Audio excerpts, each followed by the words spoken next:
G'day mate, 40 here, looking out at beautiful Sydney Harbour on the walk from Manly to Spit Bridge, and there's something I find amusing and disconcerting about many dissident right ideologues is not their ignorance of religion and Christianity, but their lack of awareness of their ignorance of religion and Christianity.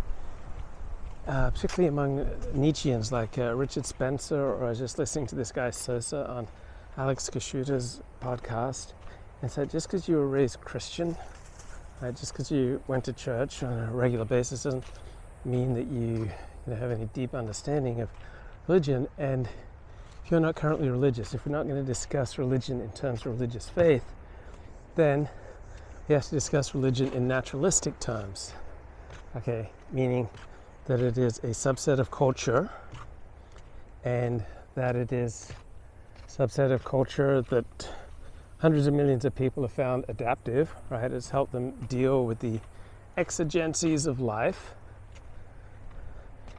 and it helps them essentially to adapt to the complications and difficulties of life. But then you get these Nietzscheans like Richard Spencer and Mark Brahman, and then this guy Soso Chernyaloshka, right? Making these very confident assertions like the following. So here we go.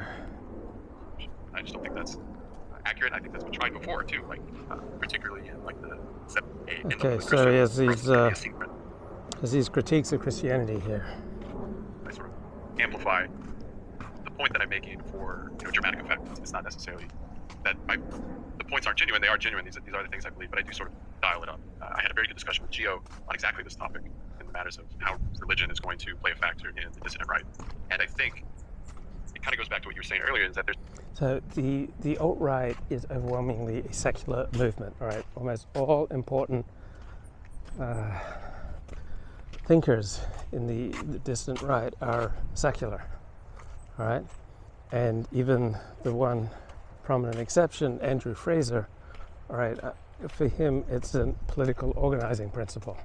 Now I'm not sure he actually believes in anything supernatural or transcendent. So even if most people in the movement are religious, the movement is overwhelmingly a secular atheist movement. So many different spheres, there's so many different little cliques and strains of thought that exist in this broader tent that I don't think it's good. No, there aren't. It's overwhelmingly an atheist movement, and to the extent that religion is invoked by the leading thinkers in the movement, such as by Drew Fraser, it's in service of political, cultural goals. It's not because you get any sense that they actually believe in anything transcendent. So no, there aren't all these tents. Virtually every important thinker in the alt-right is an atheist. For there to be a single idea that wins out.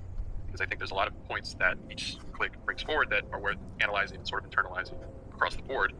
My problem, particularly when it came to certain people who were very adamantly religious, particularly Christian, like I was raised Christian, like I've got no problem with Christianity in and of itself, but it's people that think that that's sort of a end-all be-all political solution. I just don't think that's... Okay, so who thinks that that's an end-all and be-all political solution? Like he's just summoning up a straw man. So when we have a rise of, say, religious nationalism, that's a response to an increasingly secular world where people have to be extra fervent and just swim desperately against the current just to stay in place, right? So the people who are Christian nationalists today, they wouldn't have been Christian nationalists 50 years ago. There'd be no such thing as Christian nationalism, right? We only get Christian nationalism because of the triumph of secularism. So let me play a little bit more here from Sosa. I think that's been tried before too, particularly in the 70s and the 80s with the religious right, the evangelicals in America and their sort of attempts to make Christianity into this political force. I think not only is that not effective politically, but I also think that's a little disingenuous in terms of theology. Obviously. Yeah, does he actually know anything about Christian theology? Right, he's coming from a naturalistic perspective, which is fine, something wrong with that. But he's treating Christian theology as though it's an essential unchanging part of Christianity, when Christian theology changes with times and places, right? It's an adaptive from a naturalistic perspective. Christian, Jewish, Islamic philosophy are adaptations to changing circumstances. It's not an eternal, Platonic essence. So you'd think you'd have a little more sophistication here. Christianity is so much bigger than just politics. It's a belief system. It's a matter of faith. Right, and he thinks that he's the first person to realize this, that the people on the Christian right who are organizing, they didn't have the gift of his insight and his brilliance, that people like Jerry Falwell just thought Christianity was just solely politics. And that's going to obviously inform people's political views, but to use it as a tool for cynical political gain, I think is both ineffective for politics, and I think it's disingenuous for theology. Now, so it's disingenuous for theology if people try to create an environment that is more compatible with their thriving. Like every biological organism tries to create an environment that is most conducive to its thriving, right? This is true for Christians, for Jews, for Muslims, right? It's true for every group, every form of life does this, right? And this is like some cynical, grasping, exceptional thing that's just incompatible with Christianity. Is just so incredibly naive. Like, why would Christians not want to create an environment, a country, a community, a state that is most conducive to their thriving, right? Birds do it, bees do it. Why would Christians not do this?